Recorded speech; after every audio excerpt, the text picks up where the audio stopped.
ବହୁତ यार ଦେଖ ମୁଁ ଭାବୁଥିଲି ଫାଷ୍ଟ କଣ କି ମତେ ବି ଟିକେ ମାନେ ଅବାଗିଆ ଲାଗୁଥିଲା କିନ୍ତୁ ଚାଟିଲା ପରେ ମାନେ ଏତେ ମାନେ ମଜା ଲାଗିଲା ଆରେ କୁହନି। ମୁଁ କହିଲି କଣ ତମେ ବାହା ହେଇନ ନା, ତ ବାହା ହେଇଛନ୍ତି ଯୋଉମାନେ ତାଙ୍କର ଟିକେ ଅଭ୍ୟାସ ଥାଏ ନା।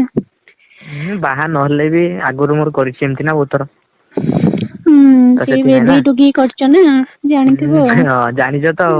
ସେ ଦେଖାଏନି ତାର ତମ ମୁଁ ବିଆ ତାର ଆଁ ସେ ବିଆ ଦେଖାଏ ତମକୁ କହେ ଏମିତି କରିବାକୁ।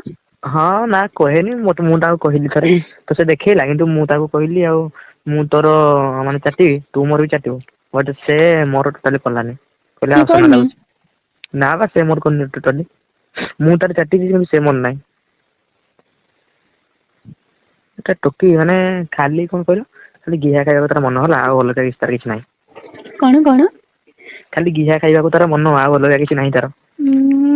ଘିଅ ଖାଇବନି ବଡ ଭାଣ୍ଡ ଟା ଧରିଛ ତମେ ଘିଅ ନ ଖାଇ ଛାଡିବ ତମକୁ ନା କଣ? ଆଉ ସେଇଟା ତ ଆଉ ପାଟିରେ ପୁରେଇଲା ବେଳେ କାଇଁ ମନା କରୁଛି। ହଁ ମତେ କହୁଥିଲା ବଡ ଭାଣ୍ଡ ତାଙ୍କର ସିଏ ଖାଲି ଅମଣିଷ ଭଳିଆ ଗାଉଛନ୍ତି ତମେ ଜୋରସେ ଯୋଉ ଗେଇ ଦଉଛ ତା ପାଟିରେ ସେଥିପାଇଁ ଡରି ଯାଉଛି ସିଏ। ଆଚ୍ଛା ଆଚ୍ଛା ସେଇଟା କଥା ନାଇଁ କି ନେକ୍ସଟ ଥର ଧୀରେ ଧୀରେ କରିବି ଭାବୁଛି ଆଉ।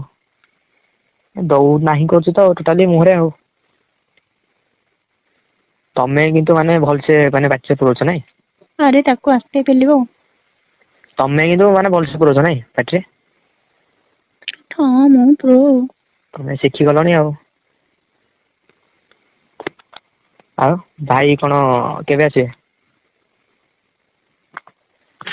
ହୁଁ। ନା ଭାଇ ତ ଏବେ ନୁହେଁ।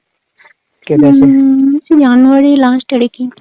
ଜାନୁଆରୀ ଲାଷ୍ଟ ହୁଁ ଜାନୁଆରୀ ଲାଷ୍ଟ କହିଲା ବେଳେ ନୂଆ ବର୍ଷ ପରେ ନାଇଁ କି? ତ ନୂଆ ବର୍ଷ ପରେ ତମର ଏବେ ଟାଇମ ଅଛି ଯେତେ ମତେ ଗେଇବ ମନ ଇଛା ଆସିପାର ହେଲା। କାଲି